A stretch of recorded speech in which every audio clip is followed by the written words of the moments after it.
Hi everyone. Today this PowerPoint show tackles chapter number 15, which involves a number of aspects, including directions, instructions, suggestions, order of modifiers, and more about noun clauses.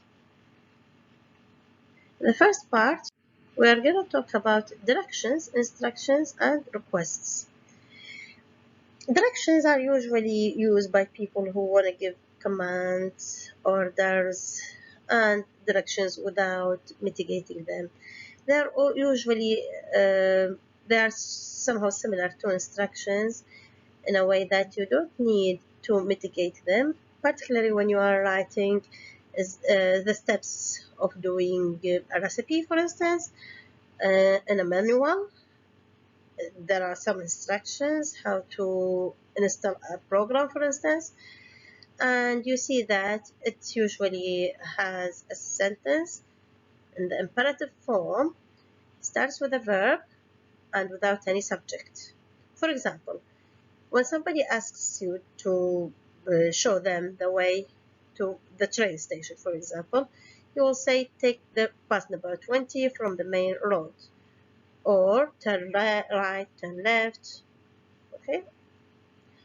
If you want to negate these sentences, you just need to insert don't, okay, at the beginning of the sentence, or maintain the sentence as it is and start it with never, in a way that you see that there are two sentences here in this table.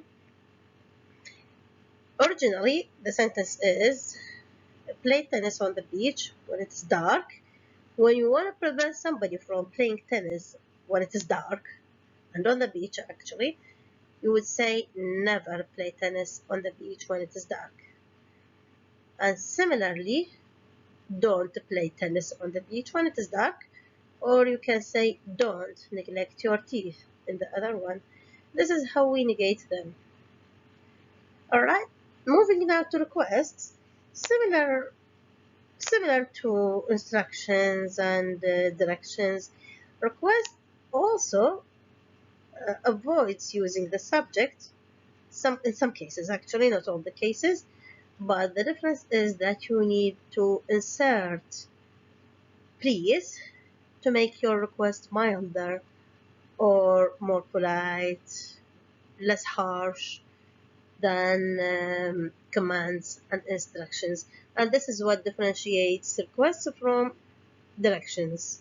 For instance, when you say open the door for the guests, if you are doing it in a direct way, without inserting the please, it will be called directives. But when you insert the please at the end of your sentence, it would be considered as a request. And by the way, please can occur at the beginning of the sentence and at the beginning of the sentence, and at the end of the sentence. For example, you can say open the door for the guests, please, or please open the door for the guests. Okay, but you can't insert it between the subject and the verb. Okay, now moving to let's. We usually use let's to indicate that we are suggesting something, and usually let's is a polite way of suggesting something to do it with the addressee. For instance, it is an action that involves both you and the addressee. Let's start our class. Let's clean the house. Let's stay at home. All right. And as you see that let's is a contracted form of let as I said, involves both the speaker and the hearer. But however, we usually use let's in its contracted form. We seldom use it in its full form. Okay, and if you want to negate it, you just need to add not after let's. Let's not, for example, let's not stay outside when it is dark. Let's not tidy up our room in this sentence here in my example. Let's not make the house in a mess. Now, a more formal method of formulating suggestions here, I want you to pay attention for this form, is that when you have a verb and then a noun clause, this noun clause, how do we constitute this noun clause? This noun clause is usually preceded or it follows that. Alright? And the verb in this noun clause is always in the simple form, regardless the tense of the verb in the main or independent clause. What do I mean? For example, let's investigate this sentence. The manager suggests that the employees test for COVID-19. It says that because the verb in this clause, the noun clause here in this sentence, the employees test for COVID-19. Okay, this is the noun clause.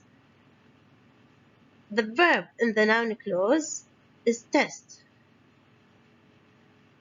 And this verb doesn't occur at the same time of speaking of the main verb, the manager suggests.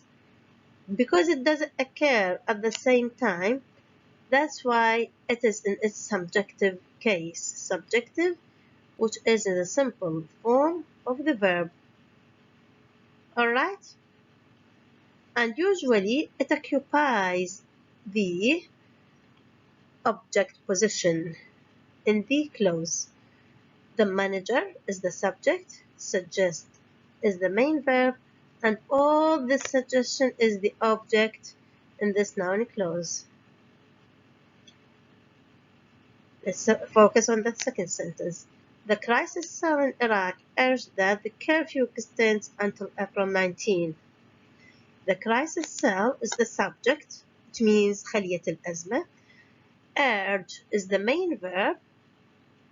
That the curfew, now this is the noun clause, the curfew extend until April 19.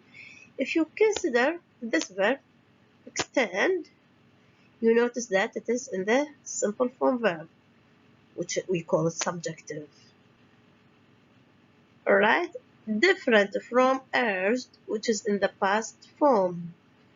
And here you can see that it's neither in the past, I mean extend, neither in the past, nor has the third person singular s, because per curfew is singular. You can come back to my video, or we can talk in more detail about this case of suggestions in more detail in our lecture. Here we have a number of verbs which take a noun clause object in the subjective case. These verbs include advise, demand, forbid, insist, prefer, propose, recommend, request, require, suggest, and urge. You see there are more verbs, however, the focus in this chapter is on this list of verbs.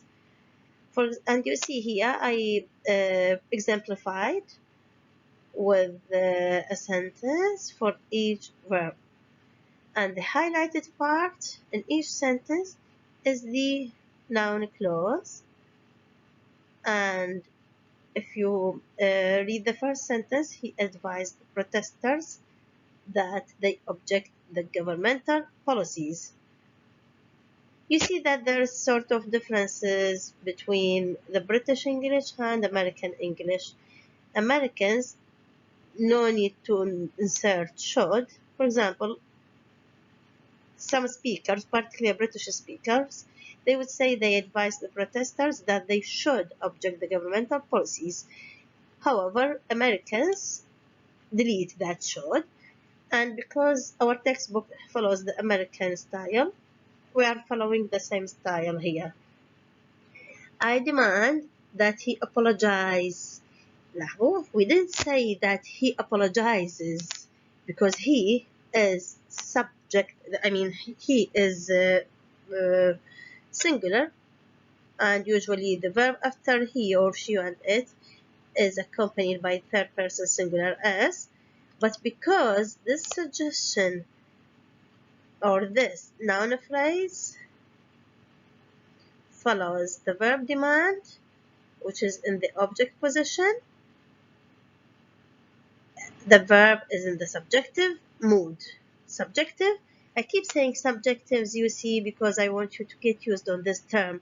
Subjective means that the verb in the simple form. I forbid that you marry him, or marry her if you are talking to a man. Same, the noun clause, that you marry him in the place of the object.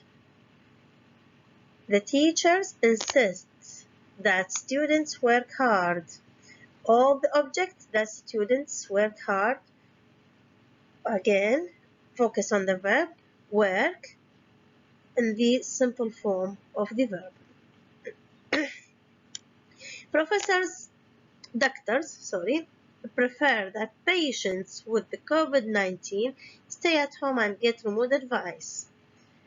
Again, patients with COVID-19, this is all the object. And the same for the other sentences. Now in this part, we are talking about how to change a question into a noun clause. We have 4 types, and each one of them is treated differently.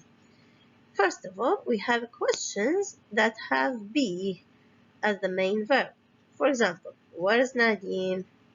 How is Ali? Now, here in this sentence, is the main verb and Nadine is the subject. Alright? The first step is to change this sentence into a noun clause. How? Is because it's preceding the subject in questions, it changes into position into after the subject. The sentence will turn to be where Nadine is. Okay, now we change our question into a noun clause. The second step is to insert it in the object position. We don't know where Nadine is. This is how we change our sentence, which was a question, into a noun clause by changing the position of the verb, and here our verb is the verb to be. We change its position into after the subject. And now the whole clause where Nadine is the object of this sentence, and it's the object of the verb no, actually. Second case, if the sentence has auxiliaries يعني الفعل المساعد, and this auxiliary here be is an auxiliary, it is not a main verb. Differently, pay attention for this case. When the auxiliary verb like have, be, and if it has a modal verb, usually this auxiliary will also change its position into after the subject. For example,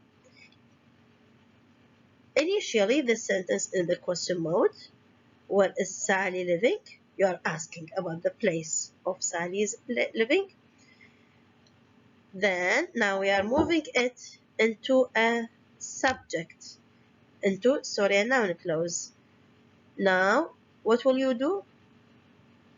Is as an auxiliary here, is following the subject. The sentence will be where Sally is living. The third step is when we move it and insert it after a verb. Nobody knows where Sally is living. Now, this is the object of this sentence. Nobody, which is the subject, knows the main verb where Sally is living, this whole clause, noun clause, as the object. The second case is when you have as an auxiliary. What have they studied? This is present perfect. Okay, the auxiliary in this sentence is have, and this is an interrogation form. Now, what we will do? What they have studied. Now, have follows the subject. Again, we are putting it after the verb. Do you have an idea what they have studied? Okay.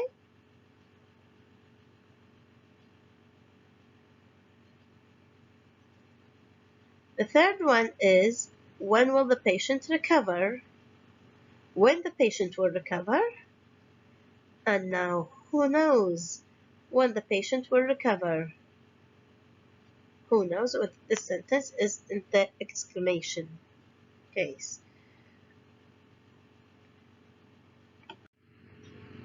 The third case is when the question has the auxiliary do. What will we do now? Now, you don't need to move do after the subject. All what you need to do is to delete it from the sentence. However, if it carries an inflection, if do is carrying an inflection, as in our example, how much the surgery cost in this hospital, the inflection is in do is the third person singular as does. Now you delete do, and the inflection ending will move into the verb. The sentence will be how much the surgery costs in this hospital. Now the verb costs carries the third person singular as, which is the inflection of do in the earlier case. And the third case is when we insert it after the verb. I wonder how much the surgery cost in this hospital. Right. And then we have the fourth case. In this sentence, when the subject is none. For example, we have many examples of WH words that inquire about the subject. Who will go to the zoo? Now, you don't know. For example, originally if the sentence Ali will go to the zoo, and if the subject is not none, who will go to the zoo? You don't know the subject. And if you want to change it into a noun clause, you don't do anything. All what you need to do is to insert it after the verb, and now it is in the object position. Ali asked who will go to the zoo. Now, in this part of this show, or on this PowerPoint show, we will talk about place and directions indicators.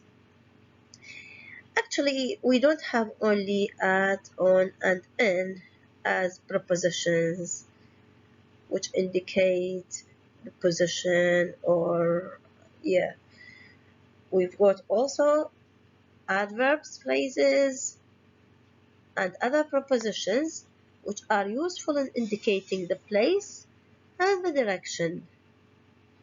Here we have the list in this table.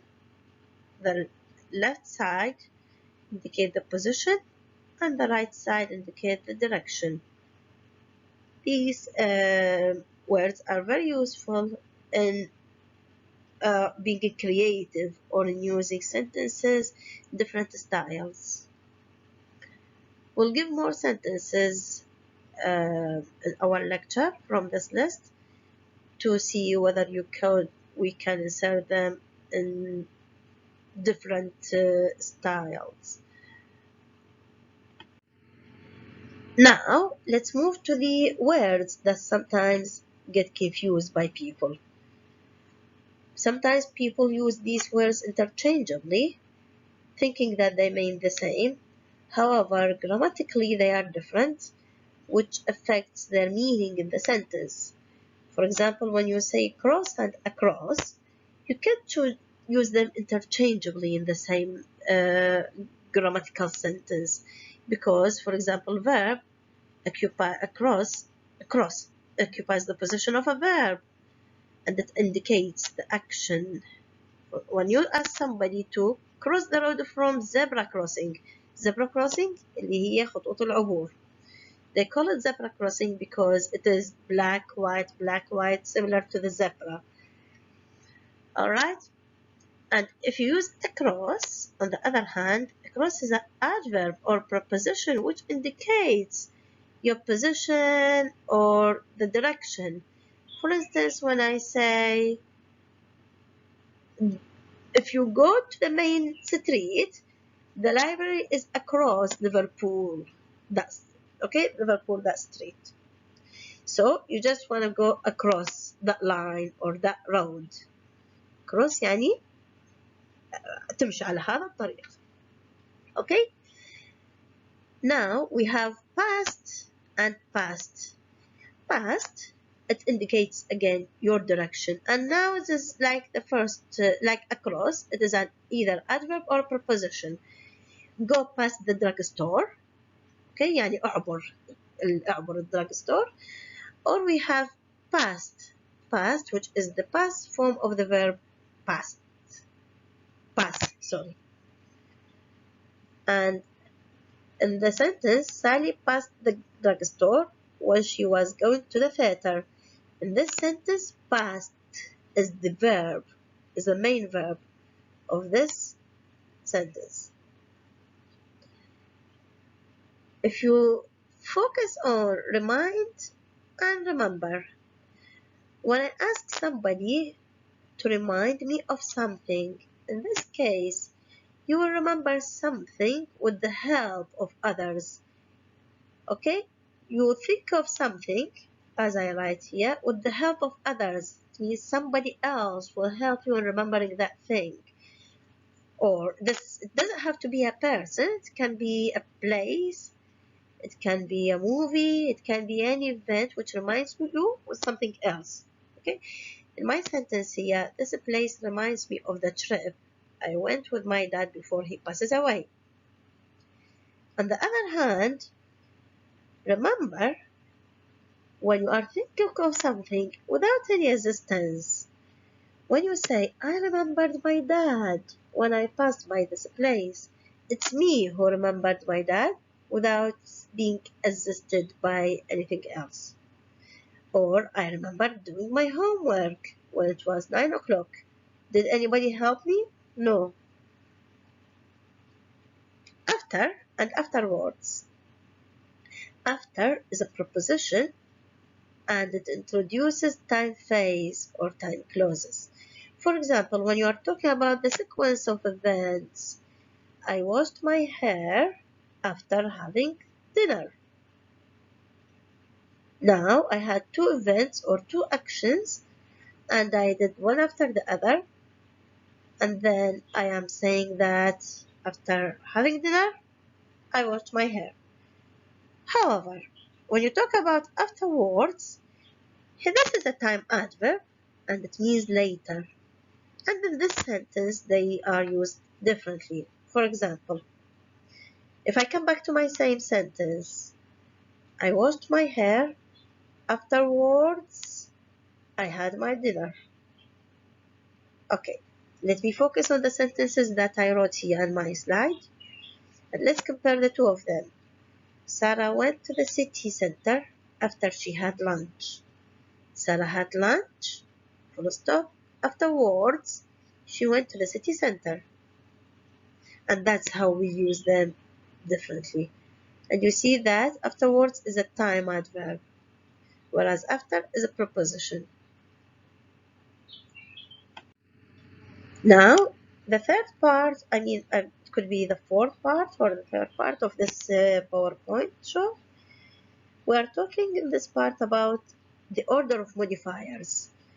Here in this part, we have two types of modifiers. Some modifiers precede the item or the word which modifies, and others follow the word they modify. And this word they modify, I'm saying here a word because it can be a noun, it can be an adjective, whatever. Okay?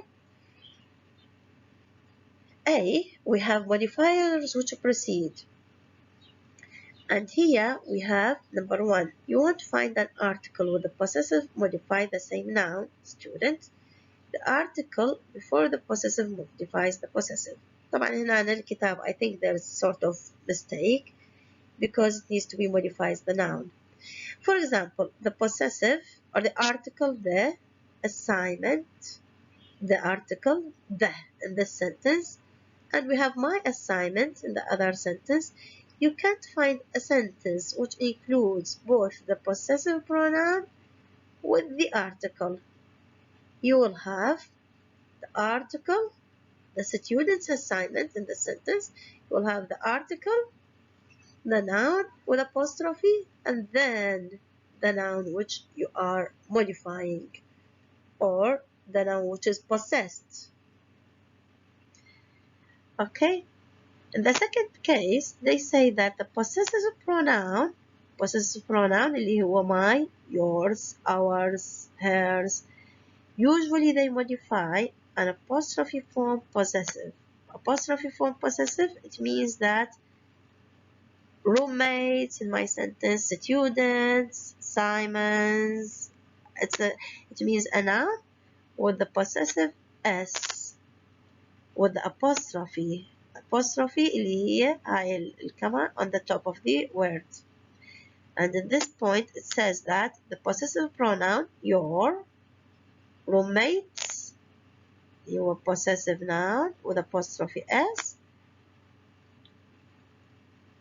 usually they the possessive pronoun precedes the apostrophe and then the item which they possess اللي هو assignment. Okay, this is how the order occurs. The pronoun, the possessive, apostrophe form, and then the possessive, the item which they possess. And in the third case, if you have more than one apostrophe which means a noun, as I said, which has apostrophe s. If you have more than one, Mr. Smith's, daughters, rooms, furniture, it means that each one of them modifies the word which follows. And my sentence, each modifies the word it precedes. It's the same. I mean that each one of them modifies the word that follows it. Okay, for example, Smith's modifies daughters, and daughters modifies rooms, and rooms modifies furniture. Alright? And the last one, sometimes you have, after the apostrophe, you have numbers. These numbers follow the possessive, and if you have ordinal numbers and cardinal numbers, ordinal numbers, when I talk about first, second, third, tells you the order of the item. And cardinal numbers, when you have 1, 2, 3, 4, here you have all the numbers precede, which means comes before cardinal numbers. Look at my sentence, the students first 3 prizes.